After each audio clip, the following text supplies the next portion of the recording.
I'm here at the home of David Iannone, who is a master guitar maker. Now that's something I've never encountered before, the guitar being a very important part of our culture.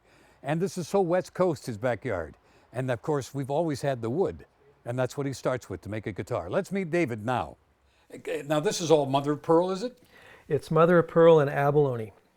Now this is to celebrate the fact that I was reaching that number 2000th guitar milestone. Right. Walk me through it here, if you would. This is the top of it is what I think of as the North Shore Mountains. This is where I work. I live and work on the North Shore of Greater Vancouver. You have a stream running through here and all these stylized trees, sort of like the Capilano River. Right. Now it's all displayed on what kind of wood is that? This is African ebony. It's Rare. very rare. I got it a long time ago. I saved it for something special. And this is it. All the woods on this guitar are super, super, super special. Guitar makers have the highest standards for wood selection.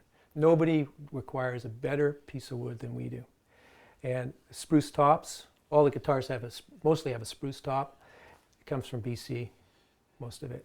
And for us to find the perfect spruce log or spruce top is 1 in 1,000. Back and sides are hardwoods, and they come from all over the world, including Canada, US, India, South America. You mentioned earlier off air, and I loved it. You said wood is organic. And you give us that description again, because I found it interesting about temperatures and everything. You have to have a controlled atmosphere to build them and to keep them, right? Yeah, especially for me, because I ship around the world into various climates. I have to make sure that my guitar can pretty well handle most humidities, not all, because the wood I see it as alive. Even though the tree's been chopped down and we consider it dead, it's alive, it's organic, it's sucking up water, it's releasing water, depending on the environment, just like you or I would, right? How do you start? We'll just do a little bit of the progress of you take the wood, and where do you go from there? So once I fit the neck to the box, we call it a box or a body. Once I fit the neck, then I have to glue a fingerboard on. Right. Position it carefully, and then at that point the neck can get carved, finish carved. As well, the top, the rosette, the inlay around the sound hole, I have a number of different options for that. One being my original Morgan logo rosette.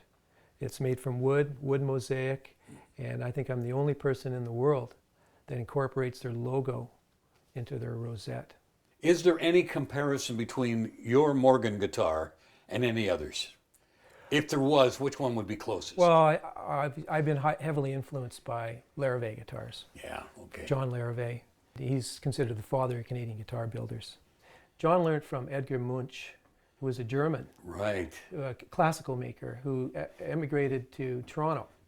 And Edgar learned from Marcello Barbero, who was a Spaniard, I guess, who had maybe moved to Germany. And he had learned from Jose Ramirez II in Madrid. And Jose Ramirez II had learned from his father, Jose Ramirez I. So I can follow my lineage from today to about 1850.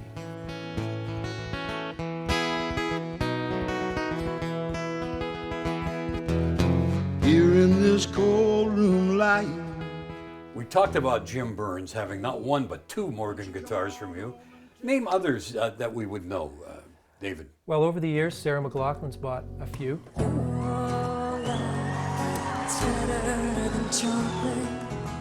Way back, really, when I was just more or less starting out, she had faith in me. George Canyon, the country star. Yeah. He's got 4 or 5. I have other regional players. Spirit of the West, for instance, they've been around forever. And players in Europe. Roland Joubert plays with a lot of fairly famous players in Germany and Switzerland and those areas. That's got to make you feel proud because, in a sense, these are your offspring, if you know what I mean. Yeah. And to have these people play it and love it, yeah. Yeah. But you know what my favorite customers are? Yeah. It's the people that hardly have any money, and they save their money. And they save it to get that one nice guitar. They are so overwhelmed and so grateful that when they get that guitar, they have to phone, they have to email or something, let me know about their guitar. And I'll get letters or emails these days, 15 years later, guys saying, had to write. Just got to tell you, and they'll write this beautiful little story.